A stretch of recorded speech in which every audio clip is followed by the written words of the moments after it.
You are probably the smartest person in most rooms you walk into. You went to a good school. You have a demanding job. You run complex decisions in your head before most people have finished reading the question. And yet, at some point, today, last week, last year, you made a mistake so embarrassingly simple that you couldn't explain it to anyone without feeling slightly ashamed. Not a complex mistake, not a strategic failure. A typo. A missed zero. A box you forgot to check. And here's what nobody tells you about that feeling. It's not a bug in your intelligence. It's a feature of it. The same cognitive machinery that lets you synthesize complex ideas, run mental models, and operate at high speed. That exact machinery is also what makes you perfectly calibrated to produce catastrophic, embarrassing, simple errors. Today, we are going to pull apart exactly why that happens, using 3 of the most expensive mistakes in modern history. And I promise you, by the end, you will understand your own brain in a way most people never will. Because this is not a list of funny blunders. This is a story about you. Let's start with a number. $894 million. In August 2020, a contractor at Citibank sat down at his computer to process a routine interest payment on behalf of Revlon, a cosmetics company, to a group of lenders. The amount due was $7.8 million, roughly what a mid-sized company pays in a month of payroll. He checked the wrong box on a digital payment form. That's it. That's the whole thing. One wrong box. What left Citibank's accounts wasn't $7.8 million. It was $894 million. More than 100 times the intended amount. The entire outstanding loan balance, wired out as if it were being paid off 3 years early. Now here's where it gets genuinely strange. 3 separate people at Citibank were required to verify every wire transfer. 3 sets of eyes looked at this transaction before it was sent, and not one of them caught it. Some lenders returned the money. 10 asset managers, representing about $500 million, did not. Their argument, upheld initially by a federal judge, was elegant in its simplicity. The amount was exactly correct to the penny. They had no reason to believe a sophisticated global bank had just made an accidental 100 times error. The case went through years of litigation. Citigroup eventually won on appeal in 2022. But the damage, the reputational cost, the legal fees, the frozen capital was staggering. And the root cause? A checkbox. Before you feel superior to that contractor, I want to introduce you to a concept from the University of Manchester. A psychologist named James Reason spent his career studying exactly this kind of failure. And in 1990, he published what became the most cited framework in safety science. He called it the Swiss cheese model. Imagine your organization as a stack of Swiss cheese slices. Each slice is a layer of defense, a policy, a checklist, a second reviewer, an automated flag. Each slice has holes. The holes shift.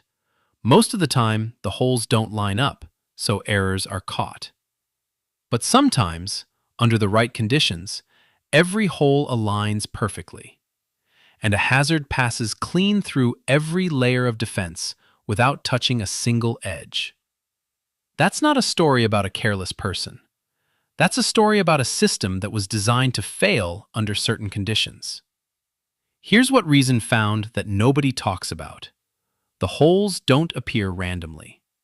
They are created by latent conditions. Invisible weaknesses baked into the organization long before any individual sits down and makes a mistake. In Citibank's case, obsolete software that required manual overrides.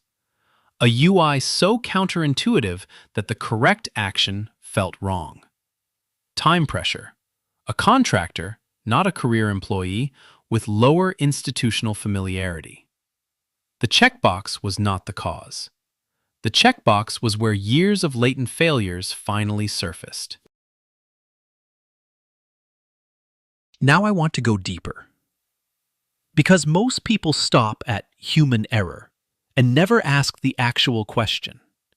Why does human error happen at all?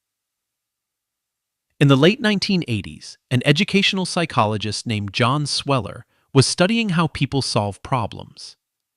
What he discovered changed how we understand human performance entirely. He called it cognitive load theory. Here's the core idea. Your working memory, the part of your brain that handles live, active thinking, can only hold roughly 4 chunks of information at once. 4. Not 40, not 14, 4.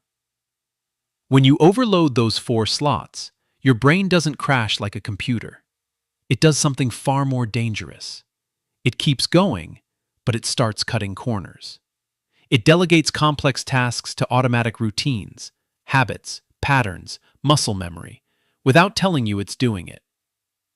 This is called skill-based error, and it's the most common error made by highly competent people.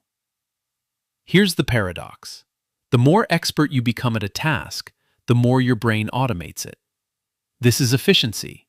It frees up cognitive capacity for harder problems. But it also means that routine tasks get handed off to a part of your brain that runs on pattern matching, not careful verification. The contractor checking that Citibank form wasn't being careless. He was being efficient, the way his brain had learned to be efficient. His working memory was managing the complexity of the transaction. The checkbox was routine, so his brain processed it routinely. And that brings us to the most counterintuitive finding in all of human error research. The smarter and more experienced you are, the more vulnerable you are to this specific type of mistake. Because expertise is built on automation. Automation runs without conscious oversight. And without conscious oversight, even a catastrophic error can feel like nothing happened at all. Now, let's go to outer space. September 23, 1999. NASA's Mars Climate Orbiter, a $125 million spacecraft, had been traveling through space for 9.5 months. It was approaching Mars for orbital insertion. The team at the Jet Propulsion Laboratory in California was preparing to celebrate. The spacecraft passed behind Mars at 0904 UTC. It never came back. The investigation that followed was one of the most thorough failure analyses in the history of space exploration. The finding was this. A software file developed by Lockheed Martin in Colorado calculated thruster force in pound-seconds, an imperial unit. The navigation team at JPL in California assumed it was in Newton-seconds, metric. The difference between those two numbers is a factor of 4.45. For 9.5 months, every single trajectory calculation was off by that factor. The spacecraft was flying a slightly wrong path the entire time. By the time it reached Mars, it approached at an altitude of roughly 57 kilometers, far too low, and disintegrated in the atmosphere.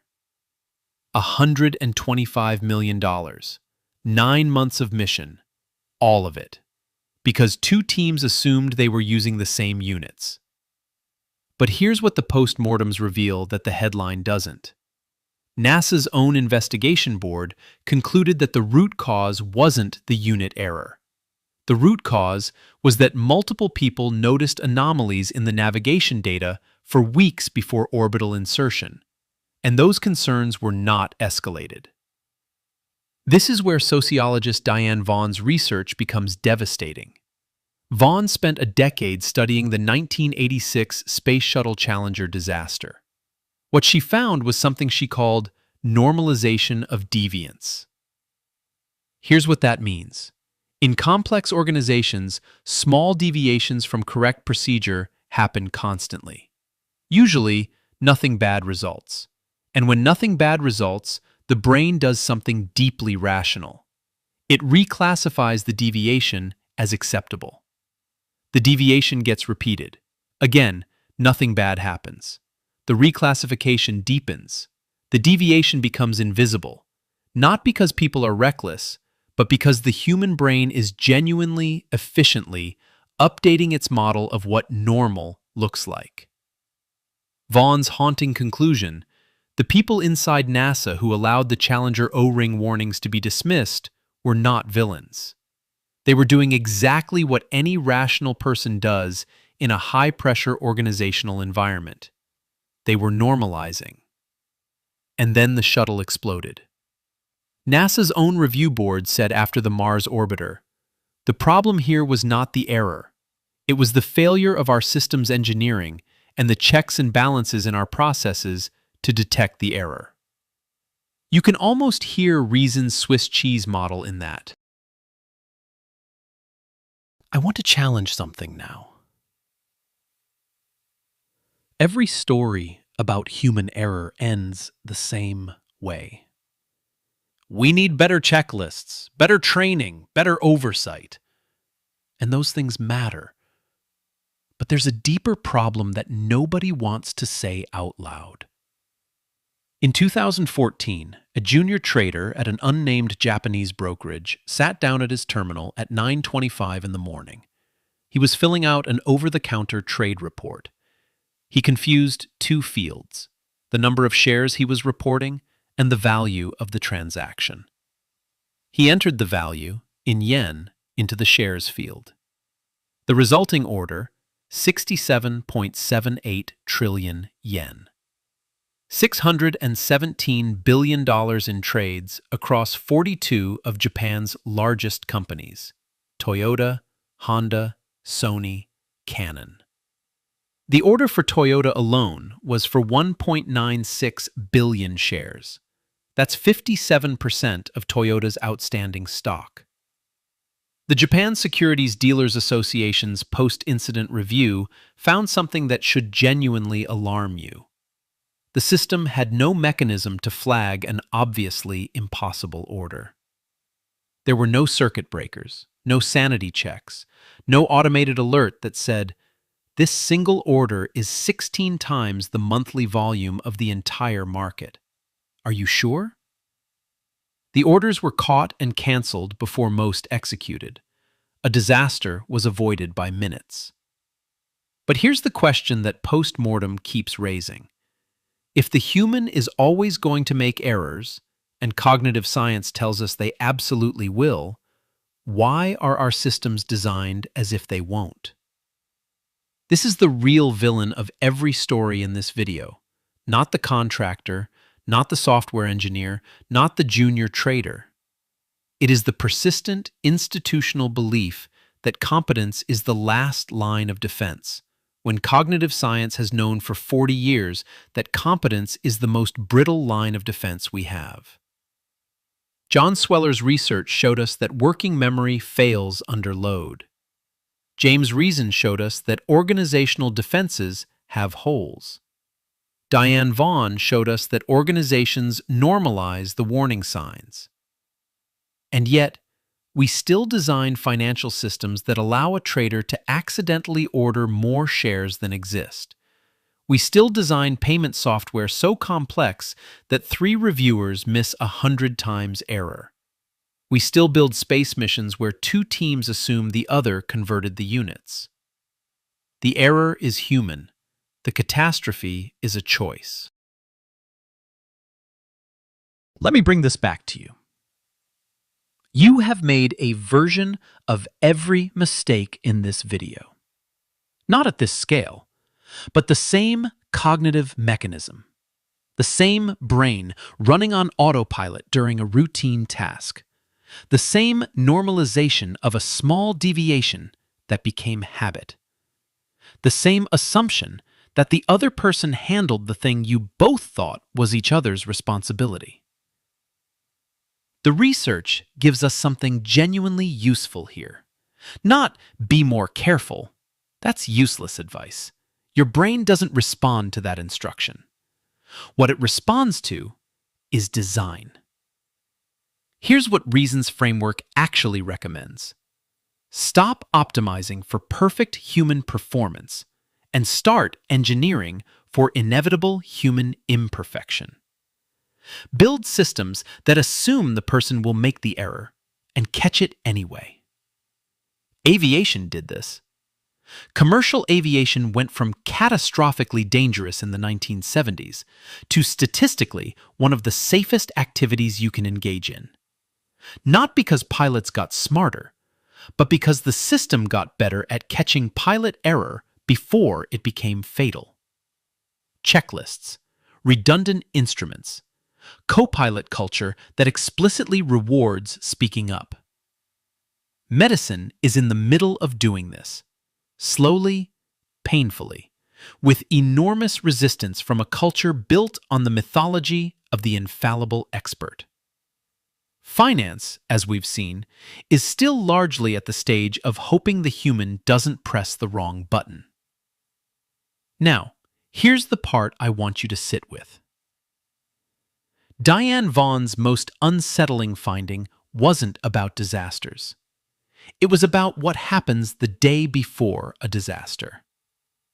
The day before Challenger exploded, engineers sent memos warning about the O-rings in cold weather. Those memos were received. They were acknowledged. They were filed. The day before the Mars orbiter burned up, the navigation team documented anomalies in the trajectory data. Those anomalies were known. They were discussed. They were rationalized. The warning signs were there.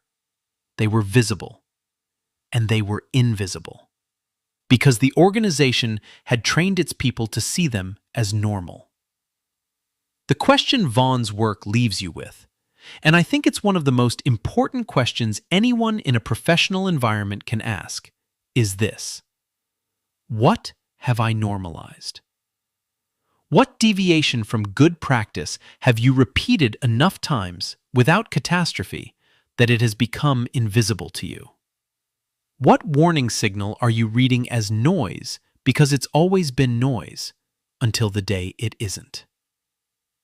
You probably know the answer. You've probably known it for a while. Here is what the science actually tells us about human error, and it is not what most people believe. Error is not a failure of intelligence. It is a consequence of how intelligence works.